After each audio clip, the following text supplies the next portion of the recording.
the patrols will be doubled. Keep your eyes peeled. If you see anything out of the ordinary, report it immediately. Understood? Yes, sir.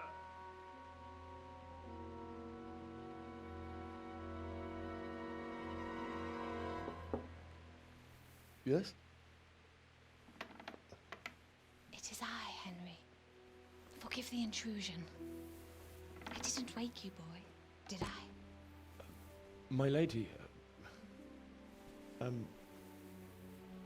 No, not at all. But what brings you here at this hour? I thought you could do with a little wine.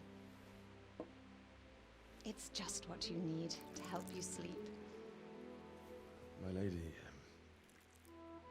thank you. You really shouldn't. You could have sent a servant.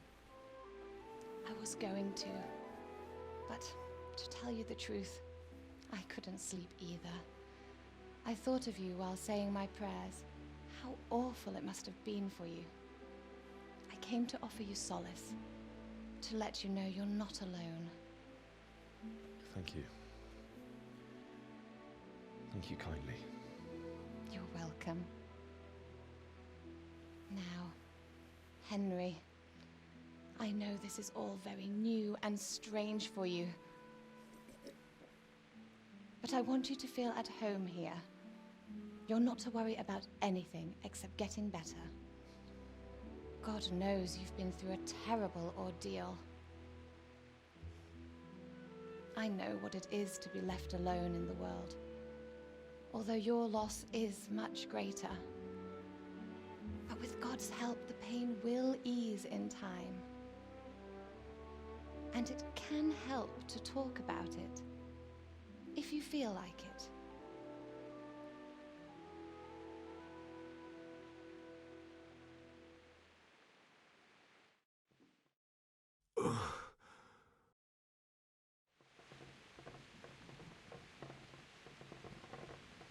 You might be right, my lady.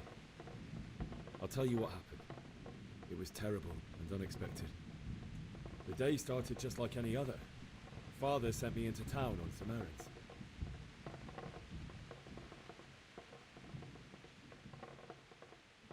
I went to the tavern to buy ale for Father.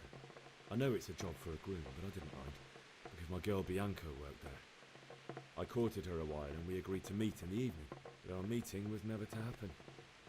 Oh, dear boy. When I'd done all the errands, I headed back home. I promised Father I'd help him with his work, and I was looking forward to it. He was forging a sword for Sir Radzig.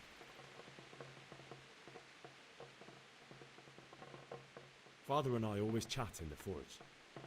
On that particular day, I asked him if he'd teach me swordsmanship. He said no.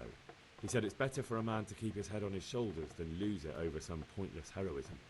If only you'd known what fate had in store for us. Oh.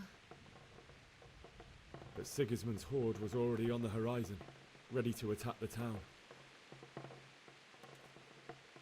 I saw smoke on the horizon from a village Sigismund pillaged on the way to our town, which was soon to meet the same fate.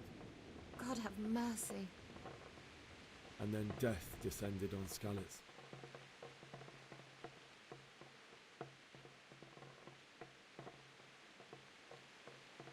The gate to the castle was opened. The bells and horns sounded the alarm, and the villagers ran to the castle to take cover. They were carrying the few possessions they could grab in haste, and I saw the terror in their eyes.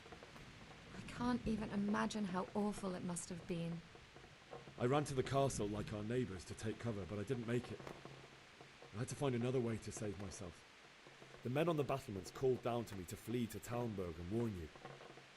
I was lucky I knew a concealed path around the castle.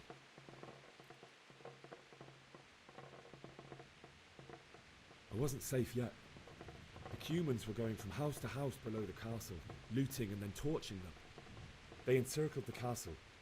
May God punish them. Then I heard a scream. It was Teresa, the mill wench. She'd been caught by a gang. I had Sir Radzig's sword, and even though there were several of them and they were better armed, I had to try and save her. I wanted, and I succeeded, even though it almost cost me my life. After that, I stole a horse from them and rode off. Like a valiant knight. I'll never forget the horror. It will haunt me for the rest of my life.